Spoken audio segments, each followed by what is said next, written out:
오늘도 셋째 날 새벽을 깨우는 우리 사랑하는 성도님들의 삶 속에 주님이 함께 하시는 증거들이 임하시기를 주의 이름으로 축복합니다. 오늘 예수님의 첫 번째 표징, 하나님의 아들 되심의 첫 번째 표징, 물이 변하여 포도주가 되는 사건을 기록하고 있습니다. 우리가 기억해야 할 것이 있습니다. 요한복음 말씀의 순례를 하면서 1장에서는 예수님 빛으로 이 땅에 오셨다, 로고스, 말씀이 육신이 되어서 이 땅에 오셨다라고 하는 것을 증거했죠. 누구든지 믿으면 하나님의 자녀가 되는 권세를 주신다. 그리고 세례 요한을 통해서 그 오시는 주님은 얼마나 크신 분인지 자기는 그 신발끈을 풀러내는 것도 감당할 수 없다라고 하는 고백을 보았습니다.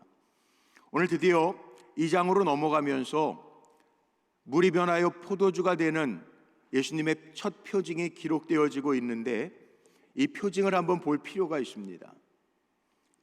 왜 첫 번째 이적이 물이 변하여 포도주가 되는 기적을 보여주고 있을까요? 어렸을 때부터 교회 생활하셨던 분들은 교회 학교 다니면서 불렀던 찬양이 기억나시죠? 물이 변하여 포도주 됐네. 그리고 어렸을 땐 깍 그러는 소리도 내가면서 율동하고 그랬던 기억이 나요. 술을 좋아하시는 분들은 이거 봐라, 예수님도 물을 술로 바꾸지 않으셨느냐 좋아하는 분들도 있고, 경건한 분들은 아니 왜 예수님의 첫 번째 이적이 물이 변하여 포도주가 되게 하셨을까? 예수님이 술을 만드셨어? 그런 분들도 있습니다. 포도주에 대한 의미는 제가 조금 후에 설명을 드리고, 여기에 물이 변하여 포도주가 되었다라고 하는 사건을 여러 가지로 해석할 수 있어요. 우리를 완전히 변화시키실 수 있는 분이다. 물, 화학적 변화, H2O에서 포도주, 알코올이 들어가 있는 걸로 완전히 변화시켜 주시는 주님이다라고 하는 의미로 해석하는 분들도 있어요. 그런데 그것보다 더 중요한 것이 있어요.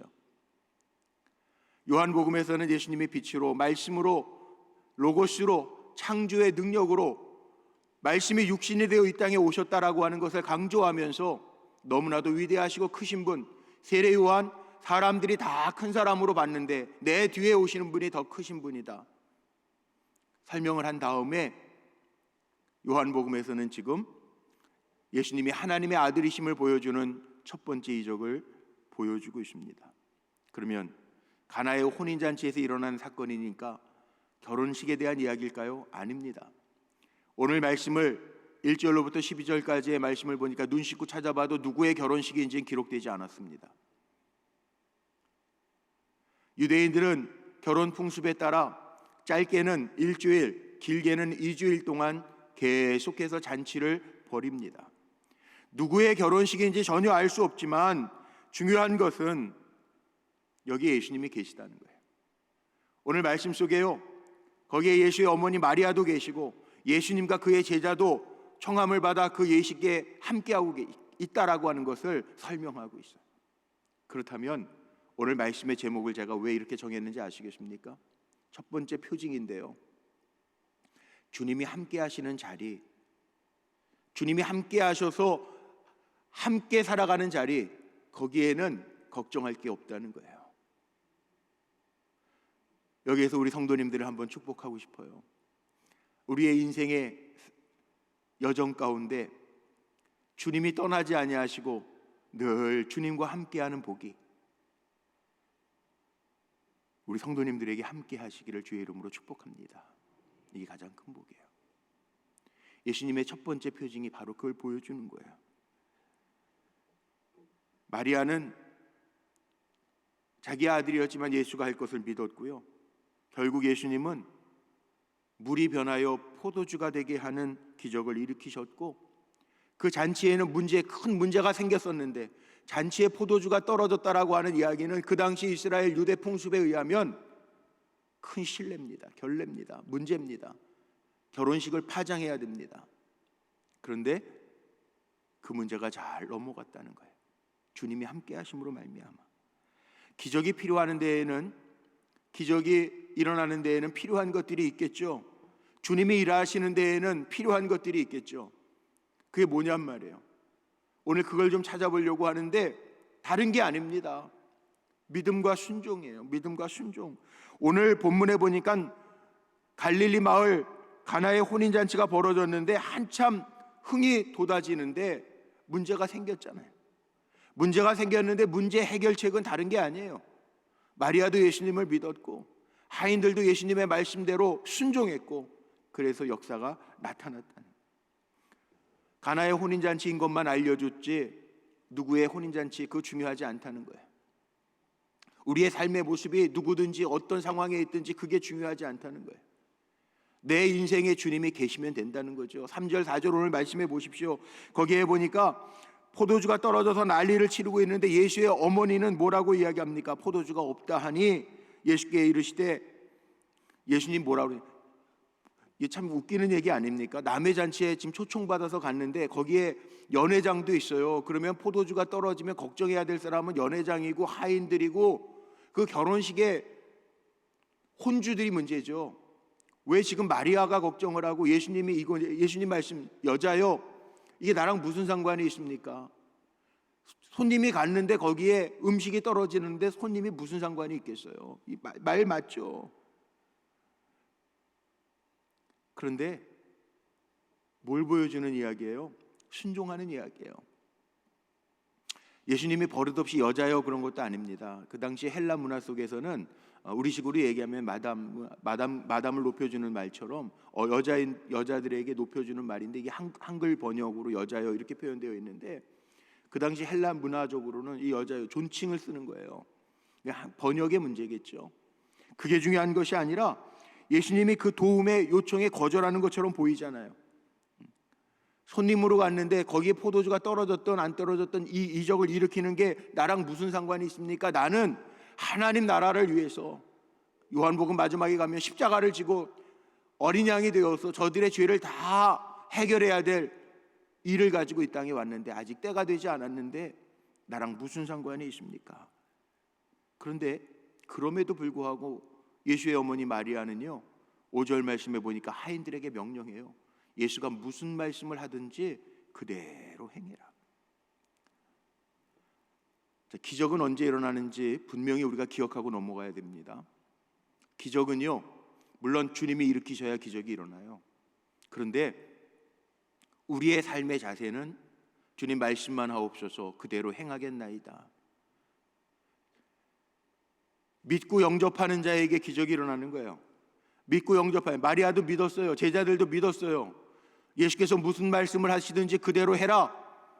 믿는 자에게, 믿고 순종하는 자에게 하나님의 일은 나타나는 줄로 믿으시기를 바랍니다. 믿고 기도하는 거예요. 기도하라 그러면 믿고 기도하는 거예요. 주님이 하실 줄로 믿고 말씀만 하옵소서 그대로 하겠습니다. 잘 듣겠습니다. 그대로 행하겠습니다. 그럼 역사가 나타나는 거예요. 성경에 보니까 다 그렇게 표현되어 있어요. 신명기 28장의 축복의 장에도 하나님의 말씀과 법도를 듣고 행하면, 청종하면 하나님 복 주신다는 거예요. 주신다는 거예요. 여기 오늘 11절 보세요. 예수님께서 이 첫 표적을 가나에서 행하시는데 제자들이 믿었더라. 영적인 사인이 올 때 믿었더라. 표적이라고 하는 것 자체가 사인이에요. 기적이라고 표현하지 아니하고 첫 번째 이적, 표적이라고 표현을 해요. 영적인 사인이라는 거예요. 포도주로 시작해서 포도주로 끝나는데요, 요한복음은 포도주에 대한 얘기를 할게요. 왜 포도주인가? 예수님의 첫 번째 이적이, 표징이 물이 변하여 포도주가 되게 하셨어요. 마지막에 가면 예수님 다시 부활하시고 갈릴리 바다 나타나시는데 갈릴리 근처에 가나의 혼인잔치에서 시작을 하죠. 그리고 갈릴리 바다에서 끝나요. 물이 변하여 포도주를 예수님 만드셨는데 포도주로 시작해서 포도주로 끝난다라고 하는 이야기가 뭐냐 하면 제자들과 마지막 만찬, 혼인잔치죠. 마지막 만찬, 포도주에 대한 축사가 나옵니다. 이 잔은 내가 너희를 위하여 흘린 새 언약의 피니 이를 마실 때마다 너희가 나를 기억할 것이라. 포도주는요, 예수님의 보혈을 상징하기도 하고 예수님의 임재를 상징하기도 합니다. 그러니까 요한복음은 시작하면서 무슨 얘기를 하고자 하는 거냐 하면, 우리가 부활의 그날까지라고 하는 주제를 가지고 기도하고 나아가고 있는데, 주님이 우리와 함께 하시면 문제가 있을 수 있어요. 코로나라는 문제도 있어요. 경제적인 문제도 있어요. 육신의 질병도 있어요.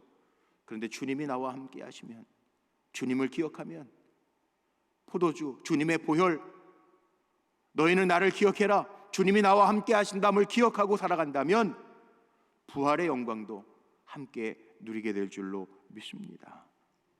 포도주는 주님의 보혈을 상징하는 거죠. 우리의 죄를 씻어주시는 주님을 기억하는 거죠. 혼인잔치, 주님과 하나됨, 유월절 만찬, 마지막 만찬, 너희는 나를 기억해라, 하나님 나라의 잔치를 상징하는 거죠. 우리 사랑하는 성도님들의 삶의 상황은 변할 수도 있습니다. 그러나 내 삶의 상황은 변할지라도 주님 놓치지 아니하고 주님과 동행하는 삶을 살아가시기를 주의 이름으로 축복합니다. 이 믿음과 순종이 있었기 때문에 기적을 맛보는, 하나님의 아들 되신 예수를 경험했다라고 하는 이야기예요. 두 번째 기억해야 할 것이 있어요. 왜 하나님 함께 하시는 복인가? 복은요, 우리 인간을 창조하시고 하나님 우리에게 약속하신 거예요. 창세기 5장서부터 보면 족보가 쭉 나오죠. 다 죽습니다. 죽었더라, 죽었더라, 죽었더라. 몇 세를 살고 죽었더라. 인생은 다 죽어요. 그런데 우리에게는 사는 동안에도 하나님 복 주시지만 죽어도 영생의 복을 누려요. 그런데 복은 하나님이 약속하신 거예요. 창세기 5장 1절 이하의 족보가 시작되면서 나오는 이야기가 뭐냐 하면, 족보 시작 속에 이렇게 나와요. 1절 2절에, 창세기 5장 1절 2절에, 이것은 아담의 계보를 적은 책이니라. 하나님이 사람을 창조하실 때 하나님의 모양대로 지으시되 남자와 여자를 창조하셨고, 그들이 창조된 날에 하나님이 그들에게 복을 주시고 그들의 이름을 사람이라 일컬으셨더라. 그리고 족보가 나와요. 하나님의 형상대로 우리 사람을 창조하시던 날에 처음부터 하나님 우리를 복 주셨다는 거예요. 이 복은 무슨 복이에요? 하나님 함께하는 복이라고요. 복 중에 가장 큰 복은 하나님이 함께 하시는 복이에요. 복 얘기만 하면 알레르기 반응을 하는 사람들이 있어요. 아니, 알러지 반응할 거 없어요. 하나님의 약속이에요. 저는 하나님의 주시는 복이 차고 넘쳐서 이 땅에 흘러가기를 소망합니다. 내가 누구를 만나든지 나와 만나는 사람이 복 받기를 소망합니다. 저는 우리 성도님들이 누구를 만나든지 무슨 일을 하든지 하나님께서 복 주시는 복의 사람 되기를 소망하고 축복합니다. 하나님 복 주셨어요. 사람을 만들자마자 복 주셨단 말이에요. 그런데 복의 의미는요, 단순히 왜 기복신앙이라고 사람들이 이야기하냐면, 그 복의 개념을 우리가 물질적인 거로만 생각을 하기 때문에 기복주의가 되는 거예요. 아니에요. 복의 의미는 너무나도 다양해요. 하나님이 복 주셨더라라고 하는 창세기에 나오는 복의 개념들이 너무 많아요. 그런데 대표적으로 그 복의 개념이 뭐냐 하면, 이 복이라고 하는 게 바른 길로 인도하다라고 하는 의미가 가장 커요. 바른 길로 인도하는. 하나님은요, 우리를 바른 길로 인도하신다고요. 이게 복이에요. 내가 원하는 것, 물질을 따라가는 게 아니라 하나님이 우리를 복되게 하신다라고 하는 건 하나님의 뜻 안에서, 말씀 안에서 우리를 바른 길로 인도해 가신다는 거예요. 얼마나 큰 복이고 좋은 복입니까? 잠언 16장 9절 말씀에 보면 우리가 좋아하는 말씀이 있죠. 사람이 그 길을 계획할지라도 그 걸음을 인도하시는 분은 하나님이시다. 이거 얼마나 은혜되는 말씀인지 몰라요. 우리 걸음걸음을 하나님이 인도하, 이게 복이라는 거예요. 순간순간 주님이 나와 함께 하셔서 내 걸음을 인도하시는다. 복은요, 히브리어로 하나님이 사람을 지으시고 복 주셨다라고 하는 이 의미 속에는요, 바른 길로 인도하시는 것뿐만 아니라 무릎을 하나님께 꿇게 하신다라고 하는 의미도 히브리어 가운데 있다는 거예요. 무슨 얘기냐 하면, 눈에 보이는 물질적인 거에 무릎을 꿇는 게 아니라 나를 지으신 창조적 능력, 로고스, 요한복음에서 말하는 절대 능력, 그 하나님 앞에 무릎을 꿇는다라고 하는 것을 말한다는 거죠. 오늘 기도의 자리에 참 잘 나오셨어요. 왜? 주님 앞에 무릎 꿇는 것이 복 있는 거기 때문에. 기도하면서 주님 함께 하시는 증거를 체험할 수 있는 성도님들 되기를 축복합니다. 복은요, 하나님이 주신 온갖 아름다운 것, 이게 복의 뜻이에요. 여기 오늘 말씀 속에 보면요, 순종한단 말이에요. 이거 아름다운 거죠. 순종. 성경 공부 왜 하는지 아세요? 결국은 순종하게 하시려고 성경 공부하는 거예요. 왜 우리가 이렇게 아침에 하나님의 말씀을 듣습니까? 오늘도 순종하는 삶을 살게 하시려고 우리가 하나님의 말씀을 듣는 거예요. 이게 아름다운 거예요. 하나님의 말씀에 순종하면서 사는 사람은 하나님 버려두지 않으신대요. 순종하는 거. 순종할 때요, 마음에 기뻐요. 어제 어머니 기도회 하는데 제가 갑자기 아들에게도 편지를 좀 보내고 싶어요. 아침에 일찍 출근을 해서 아들에게 편지 장문을 쓰다가 어머니 기도회 10시 반이라 5분 전에 들어간다고 올라왔다가 다시 기도 마치고 12시에 내려가서 기도문을 작성해서 아이에게 보내는데, 제가 너무 장황하게 아빠가 목사라고 또 설교문처럼 보내는 것 같아서 아들을 생각하면서 너 요즘에 이렇게 했으면 좋겠다, 아빠가 기도하면서 느끼는 거다, 그리고 장문의 편지를 보냈어요.